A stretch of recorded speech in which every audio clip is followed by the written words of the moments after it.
Hi everyone, my name is Rebecca Timmons, and I'm the author of The Story of Jess and Her Dead Uncle's Undead Girlfriend. And welcome to The Story of Jess Read Along. I'll be reading an excerpt from Chapter 5 today. And here to help me is my bird, Cooper. Hi, Cooper. Hello. She only knows hello and hi. She doesn't want to speak right now. And this is Samson, my roommate's cute Maltipoo. He just likes to sit on my lap, so he's going to help too. Alright, let's begin. Sarah continued her story. It wasn't until about 15 years later that I decided to return to this high school. It was weird to be back at my old school. The once trodden building had been renovated and another wing had been added, creating the nice L shape that it is now. The forest behind the school that I had woken up in was now multiple fields for what seemed like football, soccer, and other various sports. So much had changed in the 15 years that I was gone. Walking towards the black double doors on that first day back was the first time that I saw him, leaning against the brick wall by the entrance, playing with his Walkman. His clothes looked 3 times his size, and his red hoodie engulfed his arms. His shaggy, curly, jet black hair hid his headphones. I wouldn't have even noticed that he was listening to music if he hadn't been shaking his Walkman, presumably trying to get it to work. He glanced up at me as I walked by and gave a closed-mouthed smile, so big that the mole on his right cheek almost touched his squinted emerald eyes. I gave a weak smile back. That was my first mistake. As I entered the doors and looked down the white-tiled hallway, I remembered my training. I had made sure that I was ready for this, my last first day of school. During my first day back in town, I had discovered that my dad had put my mother in an institution, and he himself had disappeared. I didn't bother looking for him. I had caused enough pain and suffering in that family. In the 15 years I was gone, I traveled and perfected my socialization, and I could go invisible perfectly, as long as I needed. I learned how to go through inanimate objects or touch them when needed. I could fly too, which was pretty cool. I changed my look, and my name was now Callie Sears. I was a new person. All I had to do was lay low, avoid interacting with too many people, and graduate. College did me no good, and I still hadn't discovered my purpose, despite Greg's help. My travels had inevitably led me back here. It was my last hope to move on, reliving high school, and this time graduating. And what better way to do it than to go back to the school that I used to attend? I had tried everything, and this would be it. I needed to graduate high school. I convinced myself that it would be my last year, and after that I would move on. I wished Greg was there to guide me on what I thought was my last stretch as a ghost in the living world. The school was more or less nice. Being the 90s, people were outgrowing the tie-dye and disco and growing into the punk and new rock looks. They almost looked misplaced against the new school background. Walking down the hall, no one was talking about rockets or space or politics, but instead jabbering about MC Hammer and Walkmans. Guys had ripped baggy jeans, plaid, and hoodies tied around their waists. Most girls wore what looked like aerobic costumes, neon colors, and frilly skirts, while others rocked the bell-bottoms and t-shirts. I continued on to my locker, avoiding keeping eye contact for too long, but also trying not to seem like a she-needs-a-friend type of person to the do-gooders. I had a plan and was determined to stick to it. Join the band as a flutist, where there would be minimal people contact, join some various clubs, and graduate. I know. I had a few minutes before my class and decided to drop some stuff off at my locker first. Locker 242. I closed my locker door to find baggy hoodie man waiting behind it. The surprise caused me to fall over and yelp. Ah, shoot! I'm so sorry, you okay?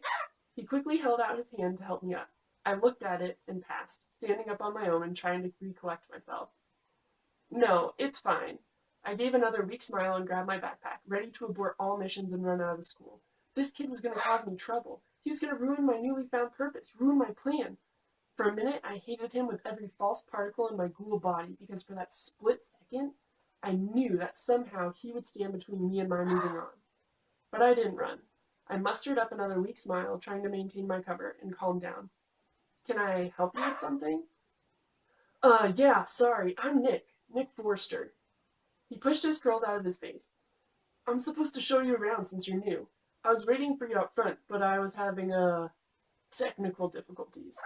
He pulled out a smashed Walkman from his center pocket and winced at the sight. I don't think my mom is going to be too happy about that. He frowned as he put it away and handed me some papers as he added, Anyways, here's your class schedule and a hall pass since you'll be late to your first class, and I'll show you where all your classes are real quick. Before we headed off, he gave me another one of those ridiculous smiles and waved me on. I argued to myself that he was a mere guide and would cause no harm, no interference in my plan. I took a deep breath. I knew that I needed to calm down. I was bound to have to interact with people at some point. Although it was my old school, it was nice being shown around to see what was new since it had been fully renovated. The larger part of the L shape maintained its old features, and I could imagine where I had used to sit to do homework or where we would get ready for soccer. My old memories were mere shadows behind the new ones that were being made in the same place. All of a sudden, it occurred to me that I hadn't introduced myself. "I'm Callie," I said as he was mid-explanation of some prank that had happened involving the math department. He paused and stammered to a halt. "What?" He put his arm down, which had been pointing to the math office. "Callie, my name? It's Callie." "Oh, are we still at the introduction phase?" He raised his eyebrow and shuffled in place. "Well, I mean, you introduced yourself. I didn't introduce myself. Did you not want to know my name?" I was starting to get a little frustrated with this kid. He was so awkward and dense. He reached out toward me. I panicked, thinking he was going to try to grab my arm or something, pass right through it and blow my cover. But then he tapped at the top of my paper schedule. "I knew your name was Callie. I had your schedule, remember?" He gave that dopey smile again. I wanted to punch that smart aleck dopey smile in the face, if only I could. I nodded and waved him to proceed. After he showed me the classrooms and renovations they were doing to the sports fields, we ended in the band room right as the bell rang. It was a large room full of chairs and associated stands arranged in a half circle pointing toward the front of the room. Music notes were written all over the chalkboard with various explanations to them, likely reminders for the less talented of students. "This is our last class of the day, band. There are 3 bands. Concert is the one that we're in, then there is symphony for the really good students, and also jazz band for the best of the best. Concert band is last in the day. Symphony starts second hour." Bless you! "Symphony starts second hour, and jazz is right before lunch. The lockers for instruments are over here, behind where we play. Since you are a flutist, try to choose a small one so that the large instruments can get bigger ones. Mr. Flick is a cool band teacher, the best that I've had." "Wait, our class? As in, you're in it too?" I got irritated thinking I had class with this kid, and that I was in the lowest band level. "Yeah, they chose me to walk you around because we have a class together. And because I was late to band that day, Mr. Flick had to choose a tour guide." He shrugged it off and walked around the half-moon-shaped classroom. "And I will be right back here if you ever need anything." He stopped behind the 3 timpani and looked back toward me. "Gil and I are the percussionists." There went that huge smile again. I awkwardly shuffled in place to look around the room. "Well, the bell already rung, so I'm just going to get going then. Thanks for the tour." I gave a half-hearted hip wave accompanied by the now custom weak smile and walked out of the room, right as he said, "Yeah, no problem. See you in band." All right. This has been an excerpt from Chapter 5 of The Story of Jess and Her Dead Uncle's Undead Girlfriend. If you want more of a preview, you can download the preface off of Goodreads. Or, if you're interested in buying the book, you can find it on Amazon online or on Barnes & Noble online. Check it out, and thanks for joining. Can you say hi, Cooper? Hello? Cooper?